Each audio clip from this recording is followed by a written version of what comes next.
bawat isa sa atin ay may pangarap, malaki man o maliit. Yung iba, madali lang sa kanila na naaabot ito. At yung iba naman, dumaan muna sa maraming pagsubok bago makamit ito. Tama ka dyan, Ate She. Lalo na pag mag-isa ka lang, di ba? Mahirap talaga pag mag-isa. Kaya malaking bagay na may katuwang ka sa lahat ng pagkakataon. At mas masarap abutin ang pangarap pag suportado ng pamilya. Di ba, Tito Efren? I will agree to that. Iba ang impact ng suporta ng pamilya, mga kaibigan. At nagsisimula lagi yan sa magulang. Kung paano binubuo ng magulang ang pundasyon ng kanilang tahanan. Babaunin lagi yan ng mga anak. Always remember that. Katulad ng mga kasama natin today. Ang kwento ng mag-asawang ito ay nagsimula sa isang simpleng pangarap na farm that made possible by love, built with respect, at tiwala sa kakayahan ng bawat isa. Pero bago natin sila ipakilala, let's watch this. Sometimes, the best way to move forward is taking a moment to think, to take a step back, breathe, and remember what truly matters. It's not just a cool breeze that invites you to visit. It's also Jardin Sa Mendez in Old Tagaytay, a farm resort that truly feels like home. Here, time moves gently, the air is fresh, the view is calm, and every corner tells a story of peace, purpose, and family. What started as one family's dream to live closer to nature has now grown into a home for everyone to enjoy. Hindi naging madali kasi sa Maynila kasi everything is so easy and convenient. Kung nagugutom ka, magbukas ka lang nung app ng food delivery and pag-place mo ng order mo, walang 30 minutes, nasa iyo. Dito, you have to be very purposive about it, no? You have to be very deliberate kung ano gusto mong kainin. Kumbaga, napaka made to order. At Jardin Sa Mendez, everything begins with the land. From farm to table, dishes cooked with love, to garden nurtured with care. Each experience reflects the beauty of living in harmony with nature. It's more than just relaxation. It's a reminder that true comfort comes from what's real and rooted. Number one, we're promoting farm-to-table food here in the resort. And practically, we source as much ingredients as we can dito po sa ating farm. Our main consideration is giving nutritious food sa guests namin. Every time na may order sa amin na client, in advance, i-harvest namin siya. So talagang freshly from farm to table yung ginagawa namin pagkain. Para ma-enjoy din ng guest namin, ano ba, gaano kasarap yung pagkain na freshly harvested sa farm. Siguro ang unique selling proposition po namin, we're a farm before a resort.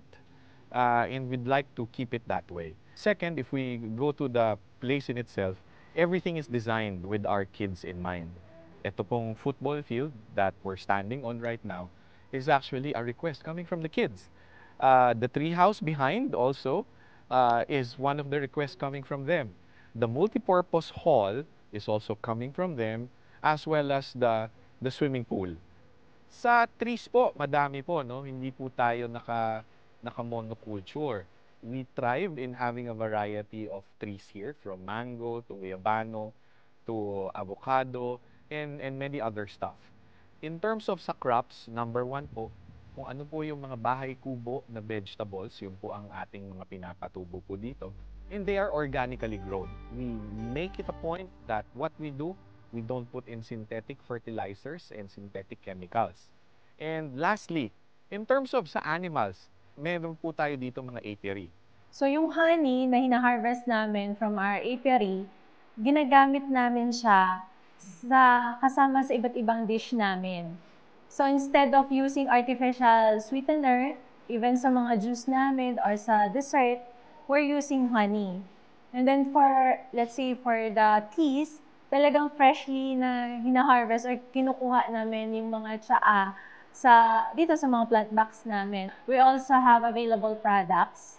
So you can bring home the honey and then also the peanut butter. Sobrang famous siya kasi it's all made in natural ingredients, and also we have the pulboron. We also have the vinegar, spicy vinegar, and the chili garlic in olive oil. Inaanyayahan din po natin ang mga companies po dito na dito po mag-team building. Pwedeng-pwede po, marami na pong nag-team building dito. At ang enjoy po sila, napaka-maaliwalas nga po at presko. Pwede din pong gamitin itong lugar natin sa mga maliliit na events, from weddings, reunions, and celebrations. Pwedeng-pwede rin po. At saka sa lawak po ng lugar natin, kung ano po ang pwede nyo maisip, pwede po natin na pag-aralan para paano po gawin. For each owners, the shift from city life to provincial living brought lessons that change everything. Patience, balance, and the value of every small moment shared with loved ones. When you visit Jardín Sa Mendez, you don't just find a place to stay. You find a place to grow, to connect, and to be who you are, even just for a while. So take that moment of rest you truly deserve. Feel the wind, taste the warmth of home-cooked food, and remember, sometimes the greatest peace is found not in going far, but in coming home to nature. This is Jardín Sa Mendez, where nature brings you home. Wow! Ayan, yay! Ang ganda dyan! Kasi, alam niyo mga homies at mga listeners natin, no, ng Ito Ang Tahanan, hindi niyo po na itatanong, dyan namin ginawa yung aming team building. Kaya pala sabi ko, parang kilala ko yung mga yun. Ikaw, ano mas... Ako masasabi ko dyan Ano kasi experience? sabi ko pa naman mag-diet ako. Hindi ako kakain. Naku, Pero, sarap ng food. di ba? Oo, ibang lasa. Grabe. Ibig sabihin, pag talaga tinanim mo sa hardin mo, mas ano siya, parang fresh na fresh. Oo. Kaya yun, organic nga. Yan kaya ang nangyari, tinatawag na organic. yung rice ko na naman, napasobra naman ako ng kain. Oo. diba? Ikaw, ano naman yung experience mo na? Speechless ako. Diba? Bakit? Wala akong Lahat masabi naman nandun na kasi. lahat. Oo, Full package Oo, yung Nandun Naku mga ka-homies, live na live dito sa studio Very ng live. Ito Ang Tahanan. Makakasama natin ngayon Ito na. mga ka-homies, ang owner ng Jardín Sa Mendez. Walang iba kundi si Mr. and Mrs. Carlos. Welcome po sa Ito Ang Tahanan, Welcome po Sir sila. Marco and And Ma'am Ma'am Joy. Salamat po sa pag-imbita nyo sa amin. Ma'am Joy. Good morning po. Thank you for inviting us here. So, ito na question ko sa inyo. Okay. Ayan. Kayo na ba una nang galing ang idea ng pagkakaroon ng farm? Siguro sa akin, ano? Kasi nung ako'y lumalaki sa Bulacan, pagka-summer, lagi akong pumapasyal sa mga palayan doon. And syempre, pagka lumaki ka sa ganon, pagka nagkaroon ka ng pagkakataon na kung pwede kang makagawa ng sayo, isipin mo, although sa liit ng lote natin, hindi natin kaya yung nakita natin before na may mga pilapil pa. Kasi hindi ganun kalaki yung lote. So, ang iniisip natin is something to give lang to the kids kasi ang mga kids kasi namin lumaki sa Maynila talaga. And if you bring them to a certain environment, it would change their perspectives as well as the things that they will see, no? So, holistically. Kumbaga parang, syempre galing sila sa like City. sa city, tapos biglang punta tayo dito sa farm. So, biglang parang naiba, nabigla. Correct po. Nung binili namin yung farm, wala pang pandemic. Hindi pa uso yung lockdown. So, nagiging weekend getaway. Ayun. So, not just me, but even the kids were always excited na laging pupunta, na laging magwi-weekend para doon mag-enjoy.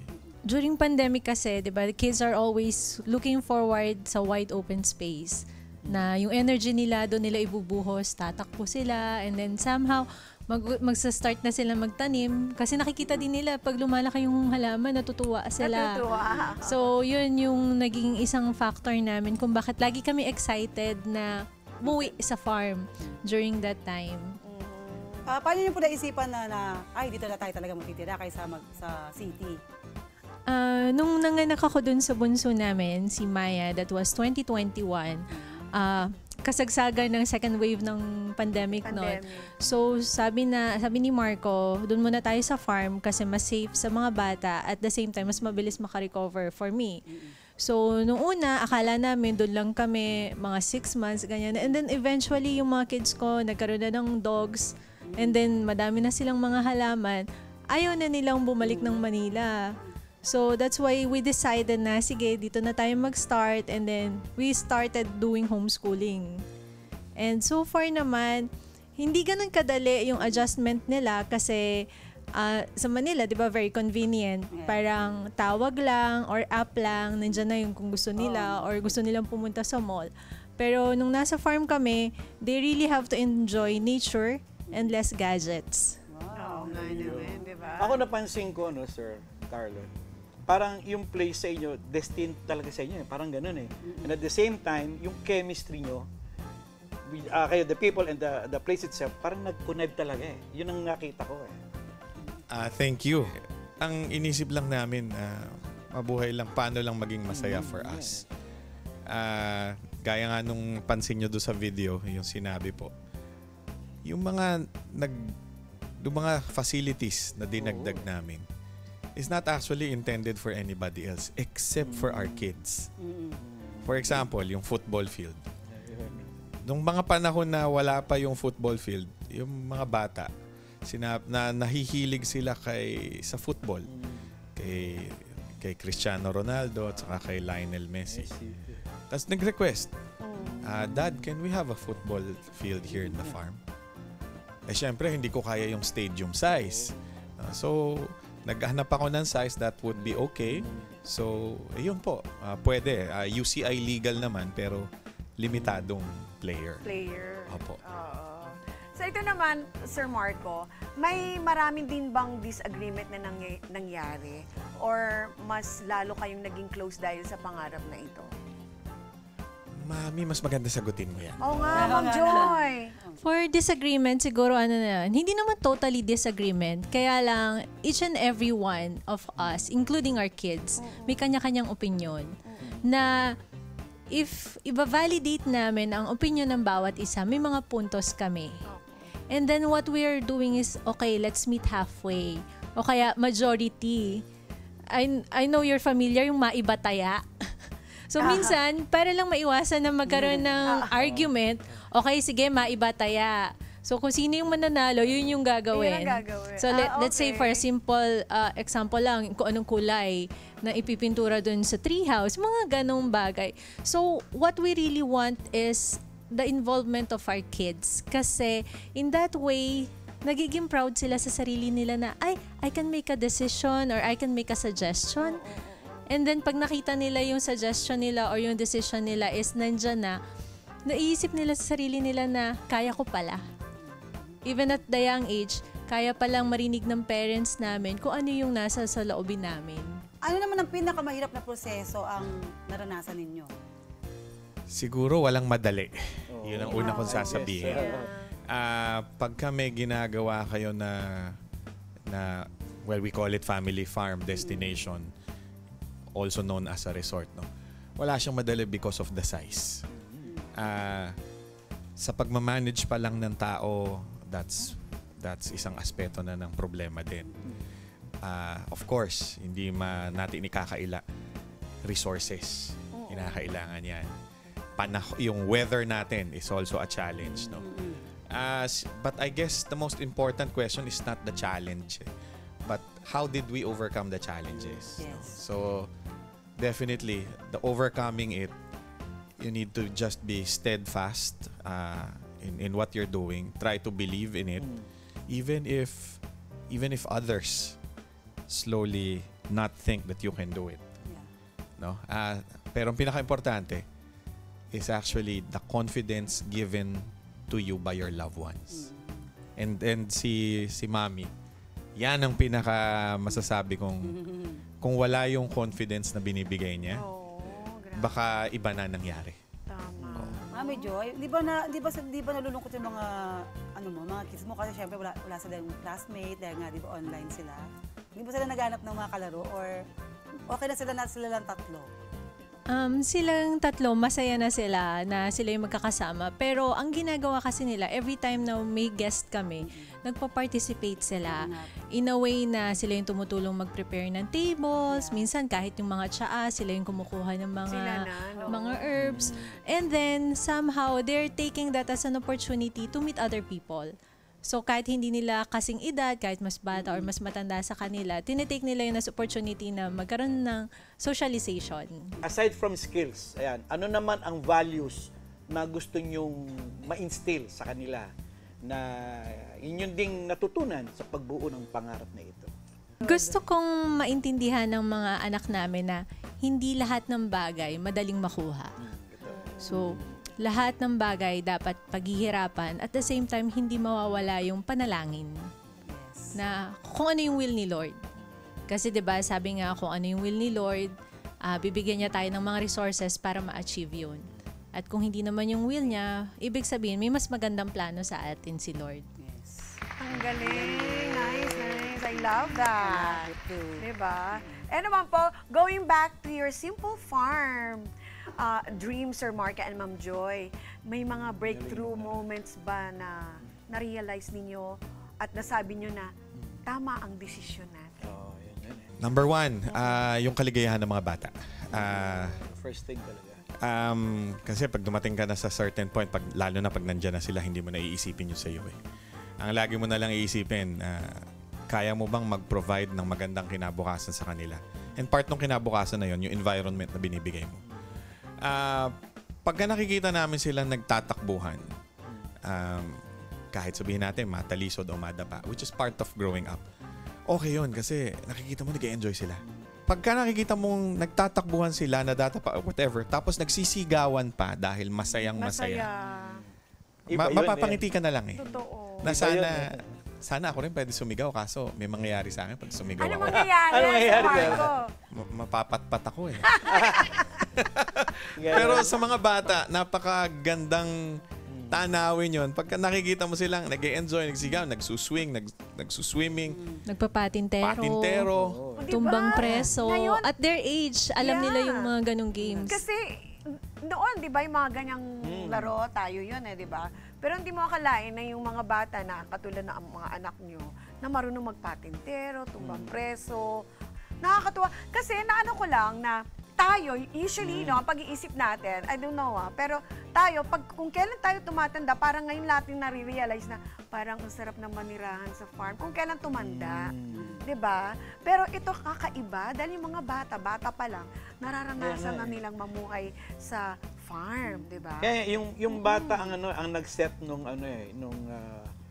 picture na yung gagawin nila. Yun yung nakita ko. Diba? Through them, na ni Sir na, ito yun. Ganun ang Correct po. plano. Galing. Ito ngayon, Sir, please complete the sentence. Yan. Higit sa farm, ito ay Blank. blank. Magandang mag-stargazing sa amin. Ma'am Joy. Higit sa farm, ito ay tahanan. Ayun. Ay, ito yung Sapat kayo ay nandito sa itong tahanan. Oo, di ba? Napakaganda Exactly. naman. Ikaw, ano masasabi mo kayo? Akin, something new destination. Yun. Kakaiba. Ako hindi kakaiba talaga. Kakaiba rin dahil, yun nga, nakaka-relax.